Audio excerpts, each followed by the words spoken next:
श्री स्वामी समर्थ महाराज हे दत्त अवतारी पुरुष होते हे तर आपल्याला सगळ्यांनाच माहीत आहे. आणि म्हणूनच दत्त जयंतीच्या दिवशी स्वामींची विशेष सेवा करायला हवी, विशेष पूजा करायला हवी. मग दत्त जयंतीच्या दिवशी स्वामींची सेवा नक्की कशी करावी, चला जाणून घेऊया. पण त्याआधी चॅनलला सबस्क्राईब नक्की करा आणि आमच्या फेसबुक पेजलाही फॉलो करा. श्री स्वामी समर्थ महाराज हे श्री दत्तगुरूंचेच अवतार. स्वामींच्या कृपा आशीर्वादाने आपल्या जीवनातील अनेक समस्या दूर होत असतात. स्वामी भक्ती करायला अतिशय साधी सोपी आहे. स्वामींचा श्री स्वामी समर्थ हा मंत्र सुद्धा भक्तांना तारून नेणार आहे. स्वामी भक्तांसाठी दत्त जयंती हा उत्सव फार महत्वाचा आहे. दत्त जयंतीला स्वामी भक्त दत्तगुरूंबरोबरच स्वामींचीही पूजा करत असतात, स्वामींच्याही मंत्राचा जप करत असतात. स्वामींनी दत्त भक्तीचा प्रसार सर्वत्र करण्याचं महान कार्य केलं. त्यासाठी आपल्या शिष्यांकरवी ठिकठिकाणी मठ उभारले. आजही स्वामींच्या प्रत्येक मठात दत्तगुरूंची मोठी तसबीर किंवा मूर्ती असतेच. दत्तगुरूंचे पूजन आणि स्वामींचे पूजन खरं तर एकच आहे. आता बघूया स्वामी भक्तांनी दत्त जयंतीला काय करायला हवं. सगळ्यात महत्त्वाचं म्हणजे सगळ्या स्वामी भक्तांनी दत्त जयंतीला उपवास करावा. त्याचबरोबर एक वेळ जेवण करावं आणि उपवास सोडावा. शक्यतो हा उपवास संध्याकाळच्या वेळी सोडावा. संध्याकाळी कांदा लसूण विरहित भोजन केलं जातं. दत्तगुरूंसह स्वामींचीही पूजा केली जाते. दत्तगुरूंना जसं पिवळी फुलं, पिवळे पेढे, पिवळी केळी, नारळ, पिवळी मूगडाळ हे सगळं अर्पण केलं जातं, त्याच प्रकारे ते स्वामींनाही अर्पण केलं जातं. दत्तगुरूंच्या दिगंबरा दिगंबरा श्रीपाद वल्लभ दिगंबरा या मंत्राबरोबरच स्वामींचा श्री गुरुदेव दत्त ओम श्री स्वामी समर्थ हा मंत्रही म्हटला जातो.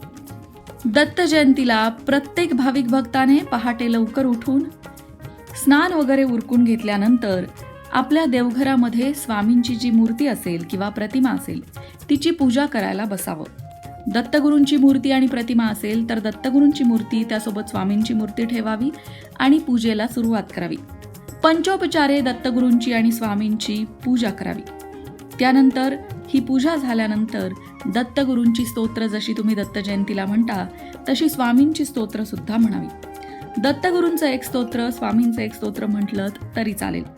तसंच दत्तगुरूंच्या एखाद्या मंत्राचा 11 वेळा जप करावा आणि स्वामी समर्थांच्या श्री स्वामी समर्थ या मंत्राचा जपही 11 वेळा करावा.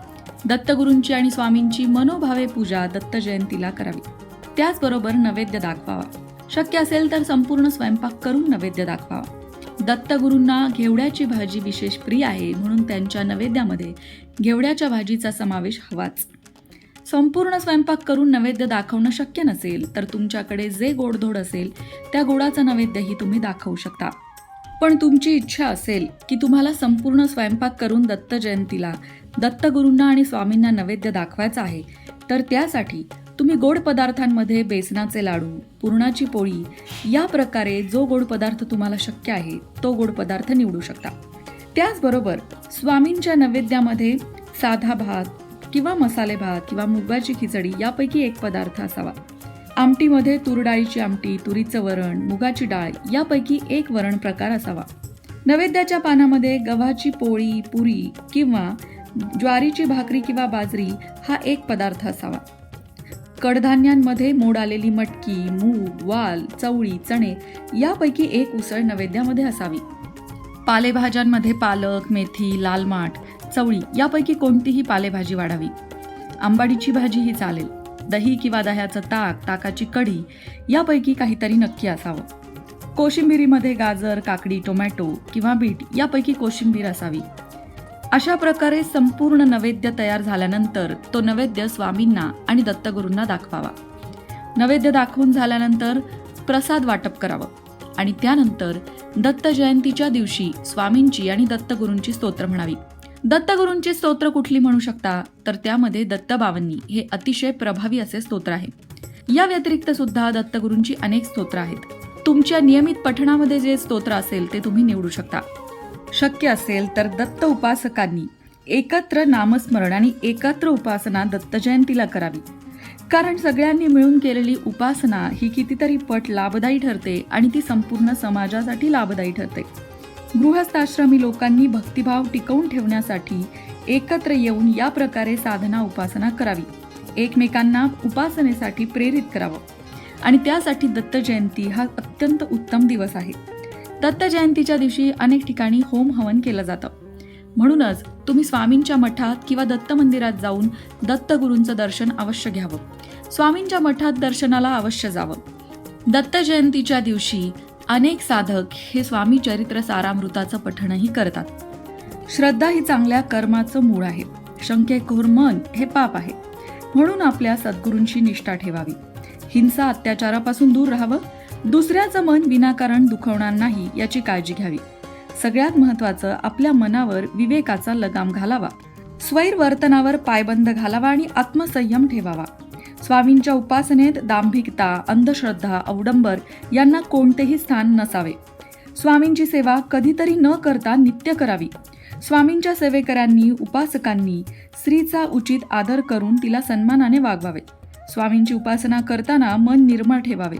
स्वामींचा जप तप करताना स्वार्थाचा, अहंकाराचा बुरखा फाडून टाकावा. स्वामी सेवेत सहनशीलतेला महत्त्व आहे. आपले मन आणि चारित्र्य हे स्वामी सेवा करत असताना शुद्ध असलं पाहिजे. आपण आपल्या उपासनेवर लक्ष केंद्रित करावं. दुसरा कशी उपासना करतो आहे किंवा दुसरा काय करतो आहे यावर लक्ष केंद्रित न करता स्वरूप पाहावं. अन्य कोणाचाही मत्सर उगाचच करू नये. स्वामींच्या उपासनेत शुद्ध अंतःकरणाला खूप महत्त्व आहे हे लक्षात ठेवावं. मन शुद्ध ठेवावं. स्वामी आपल्या शिष्यांना नेहमी चांगले गृहस्थाश्रमी बनण्यास सांगत असत. त्याप्रमाणे गृहस्थाश्रमाची कास न जोडता स्वामी चरणांची भरपूर सेवा करावी. स्वामींना उपासकांमधील श्रेय घेण्याची चढाओढ अजिबात आवडत नसे हेही लक्षात ठेवावं. सगळ्यात महत्त्वाचं, स्वामी सेवकांनी व्यसनांपासून दूर राहावं.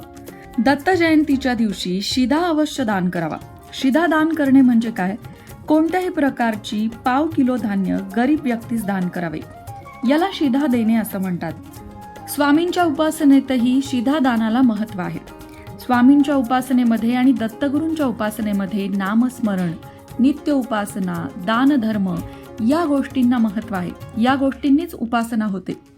ही गोष्ट खरं तर नित्यनियमाने करायला हवी. पण तुम्हाला नित्यनियम करायला जमत नसेल तर तुम्ही कमीत कमी गुरुपौर्णिमा, श्री स्वामी समर्थांचा प्रकट दिन किंवा दत्त जयंती, तसंच प्रत्येक महिन्याची पौर्णिमा या विशेष दिवशी तरी स्वामी सेवा आणि दत्तगुरूंची सेवा अवश्य करावी. श्री स्वामी समर्थ. जय श्री गुरुदेव दत्त. अशाच प्रकारच्या माहितीपूर्ण व्हिडिओंसाठी लोकमत भक्ती चॅनलला सबस्क्राईब करा आणि बेल आयकॉनवर सुद्धा क्लिक करा. म्हणजे आमच्या नवनवीन व्हिडिओचं नोटिफिकेशन तुम्हाला मिळत राहील. तसंच योग्य आध्यात्मिक मार्गदर्शनासाठी लोकमत भक्तीच्या फेसबुक पेजला फॉलो करायला विसरू नका.